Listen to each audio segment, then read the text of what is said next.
different isn't bad. It's just different.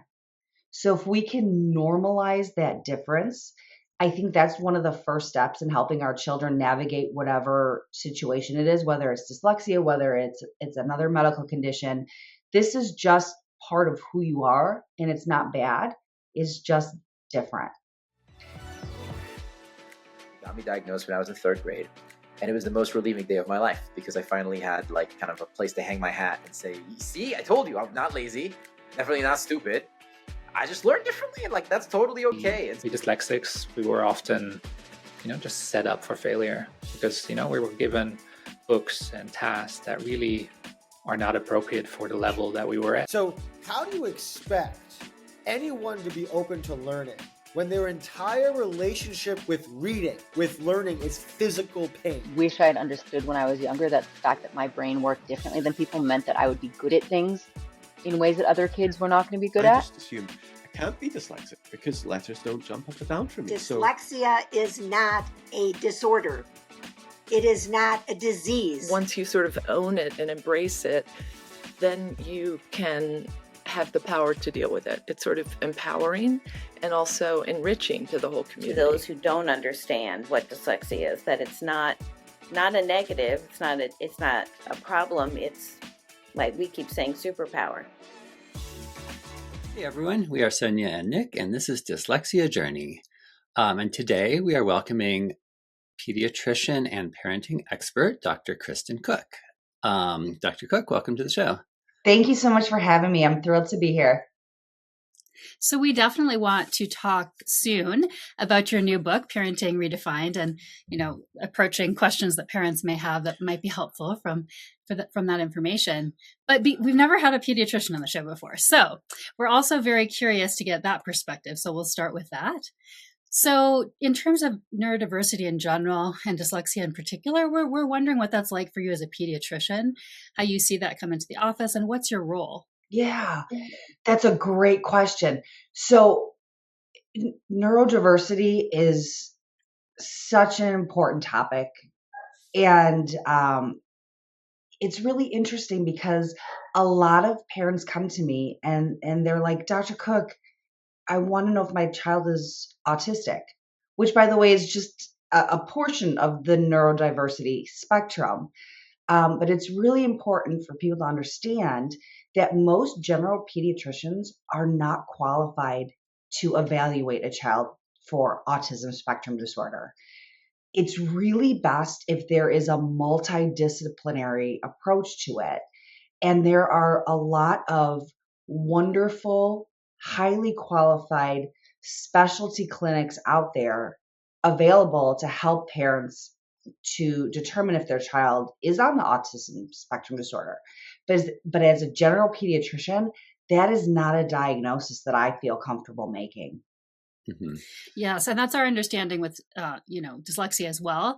Is that is it called a neuropsychologist? Yes, that's that usually people go to for the diagnosis. But I know a lot of people think that like the pediatrician is the first stop. So it sounds like your role is in a way to give that information and for a referral.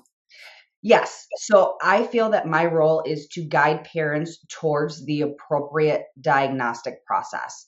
And a pediatric neuropsychologist, if you can find one, amazing. That is, to me, the gold standard in kind of assessing for any type of neurodiverse condition. Mm-hmm. Mm-hmm. Yeah. Yeah. So if a parent comes in and, they have a young school age kid, and as part of a general checkup, they sort of mention that, he or she is below grade level in reading. Like, what would you basically then refer them out to a specialist? Absolutely. Yeah, absolutely. The other thing too is general pediatricians are not trained in school learning disorders. That's not part of our wheelhouse. And it's challenging sometimes because as a general pediatrician, I don't necessarily understand the school support structures. And so sometimes it's frustrating for me, because I have to tell a parent, well, you need to talk to your child's teacher. You need to talk to the principal. You need to go through the school system. And then it kind of feels like I'm not helping them enough, which is frustrating. And I wish there were more support in place for parents that were concerned about a potential learning disorder for their child. Yes. Yes. Yeah. And we're assuming that some of the ways you might see some of this come into your office is actually with maybe broader categories of things. And this starts to get into your role as a parenting expert here. So, yeah, I'm curious, sort of just first from the pediatrician perspective, and then we'll switch fully over to the book. How do you see that come in terms of struggles? Like, what is that like from a pediatrician's perspective? Do you see sort of stress in families and that kind of thing? Because I know there's some questions. I mean, mostly it's focused, on different things in a pediatrician visit. But, sometimes there's those social type questions that get asked. Yeah, it really kind of varies depending on the child's age. I have a lot of parents of toddlers that are concerned that their child doesn't seem to want to play with other kids. Well, that's actually developmentally appropriate in the toddler stage. If that same concern was raised in a school-age kid, that's a different story. So it really kind of depends on the child's developmental level in terms of what kind of counseling that I provide. Yes, that makes sense. And perhaps referrals sometimes to therapy or something like that as well? Or Yes, yeah, absolutely. Because some of the features of neurodivergent conditions overlap with speech delay or other developmental delays. And so it's really important not to label a child before we figure out exactly what's going on. Yeah, that's such a good point too. Right. So if someone does come in and it's an 8 or a 10-year-old and they're not reading yet or something, what else would you want to rule out there?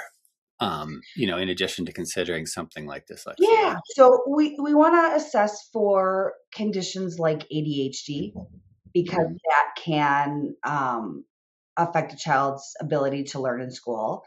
Another really common condition that is often overlooked is anxiety disorders.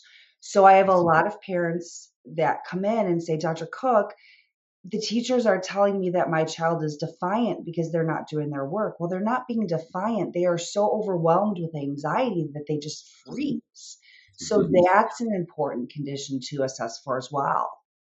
Yes. Definitely. And what about mental health? Anxiety, I guess, is part of mental health. What about depression as well? Absolutely. Yeah, absolutely. So in my clinic, we actually screen children for depressive disorders yearly, starting at age 12. Because again, that can present as, a learning problem. Kids that just lack motivation, not because they don't care, but because they're suffering from depression. Right. And that can be an important thing too, even if it's a comorbidity with something that is a learning difficulty, right, to catch, because that plays a role then, of course, too, just in the whole trajectory. So absolutely. Yes. Yeah. And I know a lot of people who have dyslexia, and we sort of hear this from the dyslexic community, that they sometimes get told, first, is it a vision problem? Is it an auditory problem? Right. And I think a lot of dyslexic people get kind of frustrated by that. But, from a medical perspective, that's important to investigate, right? Yeah. Every time a child comes in for their yearly checkup, starting at age 3, we do a vision and hearing screening. It's a routine part of the care. And if, they don't pass that screening, then we refer them to an optometrist or an audiologist, because that is an important part of the process to rule out. Definitely. Let's switch gears a little bit, or maybe just continue, but in the context of your book and your parenting advice. So let me give you the full name here. So it's Parenting Redefined, a guide to understanding and nurturing your child's behavior to help them thrive. To start with, could you just give us sort of an overview of your philosophy? Yeah. So I want parents to parent the child they have, not the one they want. And I say that without judgment whatsoever, because we all have a tendency to parent the child that we want. And what I mean by that is if you tell your child to stop crying, you're not parenting the child you have. If you force a child to play a sport they don't enjoy, you're not parenting the child that you have. So the whole goal of Parenting Redefined is to help parents understand where their child is in the current moment and parent from there. Yes, that's so important. Mm-hmm. That's very important. Like yeah. one of the best pieces of advice I Yeah. think that any parent could receive, whether they are the parent of a dyslexic kid or just any kid. Right. Yeah. Absolutely. Mm-hmm. Yeah. And I'm curious about some key pieces of advice from the book. During this towards dyslexic families, I mean, this isn't every family, but one thing that can happen, dyslexic kids often need to take, sometimes they have special lessons, or sometimes it's just because things take them longer, for example, with schoolwork. So power struggles around that are definitely possible, around things that need to be done and schoolwork. But yeah, so I'm curious about power struggles as one example.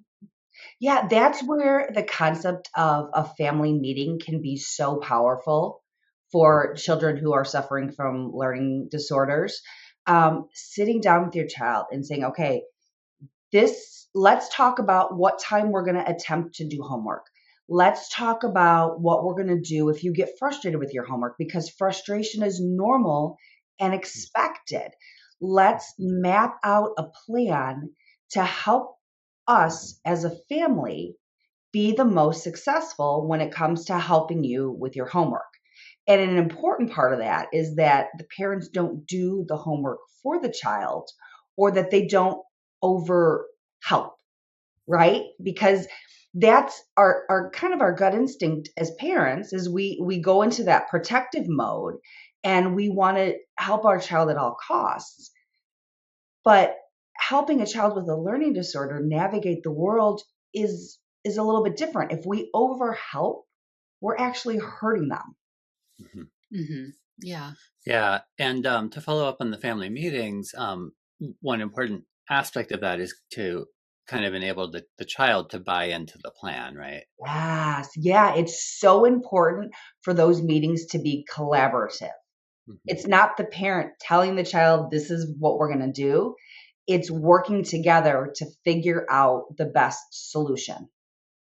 And in case some people are not as familiar with family meetings in general, maybe we could just talk about those a little more too. Like, what do they look like? Are they only if there's, are they regular, or if there's only problems going on in different ages too? Yeah, it really depends on the family. So some families will have a family meeting every Sunday and kind of map out what the week is going to look like. Other families just have meetings when there's a stressful situation that's coming up. So it's essentially, it sounds very formal, but it's not. It's essentially a family coming together and saying, hey, we need to talk about XYZ. And then, everybody in the family, it's important for them to have a voice. Now, typically, what I recommend is kids less than 5 years old, you have the option to attend or not, because they may not understand what's going on. And we don't want to force them to sit at something that they either don't have a voice in or that they don't understand, right? So it's really kind of for 5 and up is what I counsel families on. And again, it's important that everybody kind of have a voice, and it's an open discussion. It's not, hard and fast rules that this is what we're going to follow. It's talking about a particular situation. And when it comes to learning disorders, maybe not all the kids in the family are involved in that meeting. Maybe it's just the child and the parents, because we don't necessarily need input from a sibling that doesn't have a learning disorder. Right. Yeah, that's a good segue actually into our next question. Did you want to? Sure. Yeah. I'm curious about families with more than one child, and if one of the children in a family is dyslexic or is autistic or has a physical challenge, there's necessarily going to be kind of extra work, extra time involved in parenting that child. And so how can parents navigate that and navigate the like potential resentment that might build up in the other children in the family because of that? Yeah, what a great question. So it's really important for parents to sit down with the other child and say, look, your sibling is not choosing this. This is something that life handed them, and we can all navigate the situation together. But I need you to understand that I'm going to need to spend some additional time with your sibling because of their dyslexia, or because of their autism spectrum disorder, or because of whatever other medical condition that they have. And really, those conversations need to be age dependent. A 2-year-old is not going to understand that, right? A 10-year-old could potentially understand that. And it is important for parents to set aside extra time to set aside extra time to hang out with the child that doesn't have those struggles. So maybe it's, hey, do you want to pick out what we eat for dinner tonight? Even if it's pancakes, do you want to go to the park together for an hour, just us? So it's important to set aside that extra time, because that really will help the child understand that, you know what, yes, my sibling has these struggles, but I'm important too. Yeah, I liked the combination that I heard there, sort of intentionality, but also some flexibility. Like even when you said, even if it's pancakes for dinner, sort of building in some of that in terms of how these things can actually happen seems to be really important. Yeah. Yeah. And do you, I'm curious in your practice, do you hear this a lot from parents about kind of, just in general, like overwhelm when they have any kind of a child that has any kind of challenges and all the time, because when we envision becoming parents, we don't think about a child that has autism, or a child that has Down syndrome, or a child that has dyslexia. That isn't part of our parenting vision, right? So when it happens, it's a shock.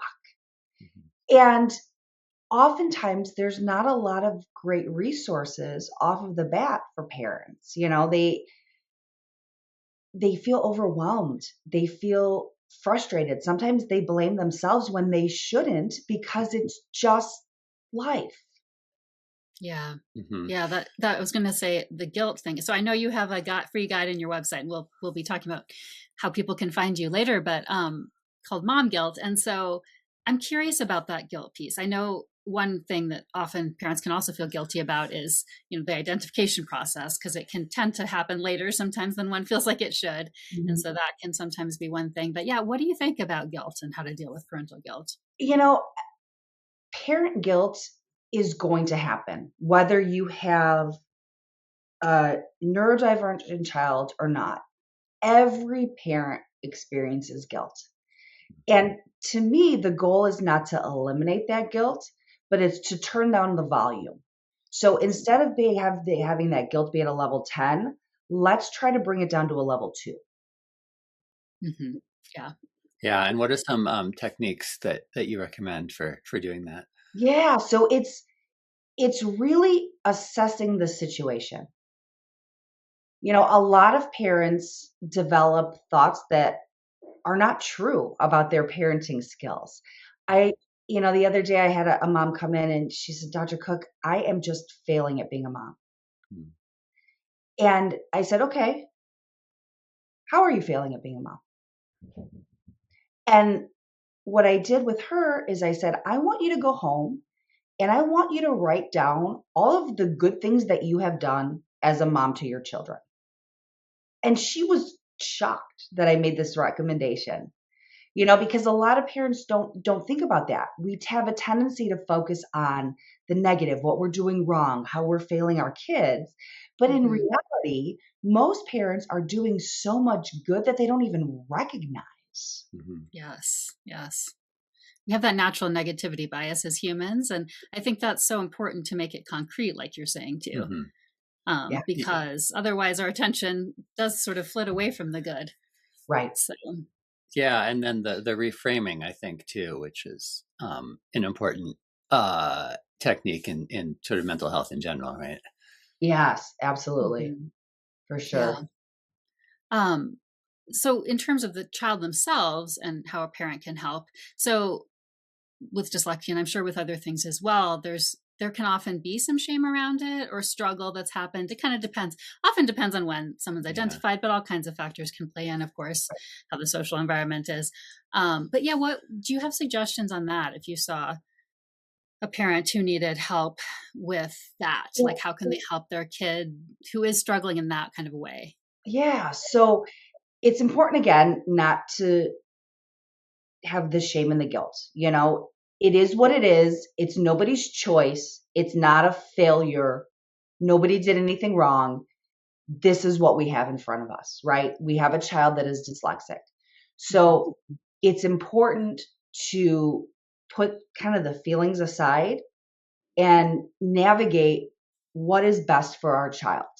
Do they need an IEP or a 504 plan? Do they need resources? Do they need to connect with other dyslexic children?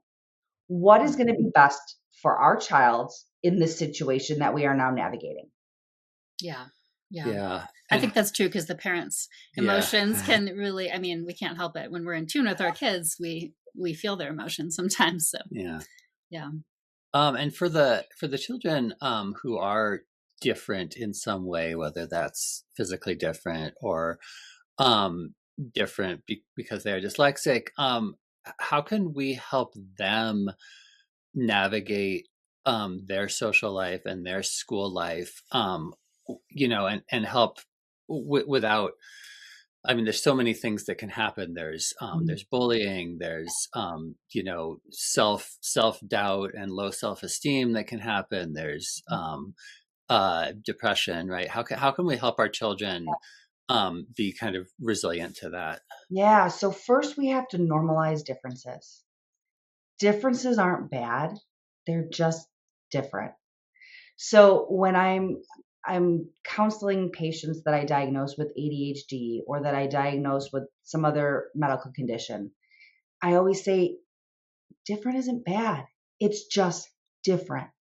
So if we can normalize that difference, I think that's one of the first steps in helping our children navigate whatever situation it is, whether it's dyslexia, whether it's another medical condition. This is just part of who you are, and it's not bad. It's just different. And then helping them understand that it's okay to feel whatever you're feeling about this situation. I had a child in my office the other day that did not want to take medication to help his symptoms of ADHD. And when we got down to it, he didn't like having ADHD. And I completely understand that. But that's just part of who you are. Your brain is just wired a little bit differently. So normalizing those differences is so important for a child with any medical condition. Yes, absolutely. Yeah. Absolutely. I'm curious if there's any other, parenting advice is such a broad topic. Any other piece from your book or from your work with parents that you particularly want to highlight right now? Yeah, the importance of making mistakes. So everybody makes mistakes, and our children really benefit from watching us make mistakes and making the proper amends for those mistakes. So I have a lot of parents in my medical practice that struggle with apologizing to their kids. But that is such a foundational aspect of their development, because when we as parents apologize for our mistakes, we're teaching our kids how to apologize for their mistakes. Yes, that's such an important one. And you can see how in many different contexts that makes the kid both normalize mistakes and not feel as bad when they happen. And then, like you said, the modeling as well. Yes. Yeah. Because as hard it is for parents to understand, kids learn by watching what we do. So you can't adopt a do as I say and not as I do approach, especially with young kids. That will backfire tremendously. You've got to walk the walk and talk the talk. Yes. Absolutely. Absolutely. I just one real quick personal question about the book too. I'm curious about how you were inspired. Like, how did you decide that a book was the way to go? Or you have more than one? So I've been a pediatrician for over 15 years, and Yes. I have a very diverse patient population.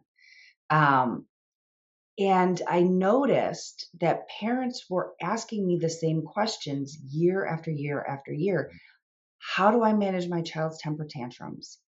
How do I deal with picky eating? My kid's getting bullied. What do I do? And these are not things that were taught to me in medical school. So I kind of took it upon myself to gain additional training. And it was the patients in my medical practice that really inspired the book, because I realized if my patients are struggling with these issues, parents all over the world must be struggling with these issues as well. Yes, absolutely. Definitely. Absolutely. Yeah. I mean, I guess we kind of covered this one a little bit in terms of sort of how to talk to kids about their differences. But I think maybe anything to add to that, like sort of, you said, okay, everybody's different, but in something like dyslexia, any more advice on how to kind of frame that in a way that's more empowering than discouraging? Yeah, I mean, you can, as a parent, reframe whatever struggles your child is dealing with as a superpower. You mix up your letters. Okay. But guess what? That can be cool. That can be something neat. It can be something that you learn how to power through instead of letting it define you. Yes, absolutely. And we hear that a lot we have a Dyslexic Voices series where we speak to adult dyslexics, from all different walks of life and different backgrounds. And yeah, I mean, the challenge part, usually, not uniformly, sometimes it's gotten people pretty down, especially if it was more in the past and it wasn't understood. But overall, I would say the consensus is it's the struggle aspect of it has actually proven to be something that was useful to their growth. Yeah. Right. Hard at the time, right? But it built, struggling with dyslexia and powering through it builds resilience. Mm-hmm. Yeah. Yeah. You mentioned earlier that dyslexia isn't something that is generally part of the medical training, at least not too much. Would you say that awareness is increasing among the medical professionals, or what would you say sort of the state of that is? I don't think so. And that's so frustrating. We're not trained in identifying learning disorders. And to me, it's very frustrating when a parent comes to me and says, I'm concerned my child's dyslexic. And all I can say is talk to the school. Right. I wish there was additional training guidance. Yes. It's again, it's not something in our wheelhouse, really. Yeah. And I think there's kind of a disconnect there, because I think a lot of parents, what they hear from their school is talk to your doctor. Yeah. Sometimes the schools don't realize. Yeah. I hear that all the time. And I am so glad you brought that up, because yes, I hear that all the time. Go talk to your doctor. Mm-hmm. And then the poor parents are stuck in this cycle of the school can't help me. My doctor can't help me. Right. But my child is struggling and I need support. Right. Yes. And it's confusing, right? Because you can diagnose ADHD and you do help treat ADHD, right? And so from a school perspective, it's like, oh, well, this child is struggling, go talk to your doctor. and they're not maybe able to distinguish between like who can diagnose what, right? Right. Although, yeah, And then there's this, what I've noticed in the last year or two is there's this new thing where schools are diagnosing children with school autism, which is not a medical condition. Interesting. Yeah. Yeah, I have not heard that before. Interesting. Yeah. Yeah. Well, go ahead. And in a sense, it's not necessarily a horrible thing because it provides children with additional school-based services, but it's very, very confusing for parents. I mean, autism, ADHD, those are medical diagnoses. They should not be being made by the school system.